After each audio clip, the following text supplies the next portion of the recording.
దేవుడు నోవహు కుటుంబమును ఫలించినట్లు ఆశీర్వదించెను.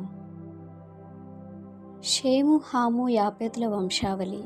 యాపెతు, షేము, హాము వారి వారి వంశములను బట్టి ఆయా దేశములకు చెదిరిపోయారు. యాపెతు 7 కుమారులను కని తమ తమ భాషల, వంశముల, జాతుల ప్రకారము ఆయా దేశములకు చెదిరిపోయారు. వీరు సముద్ర తీరమందుండు జనములుగా వ్యాపించారు. షేము 5 కుమారులను కని తమ తమ వంశముల, భాషల, జాతుల ప్రకారము ఆయా దేశములకు చెదిరిపోయారు.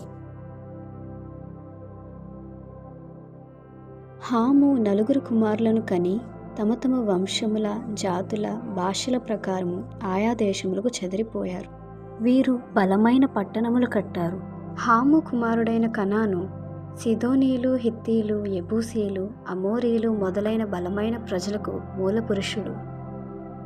తరువాత సొదొమ, గొమొర్రా, అద్మా, సెబోయిము వంటి ప్రదేశాల్లో కనానీయులు విస్తరించారు. ఈ 3 సహోదరుల సంతానముల పేర్లే దేశములకు పేర్లుగా విభజింపబడ్డాయి. జల ప్రళయము తరువాత వీరి నుండి జనులు భూమి మీద వ్యాపించారు.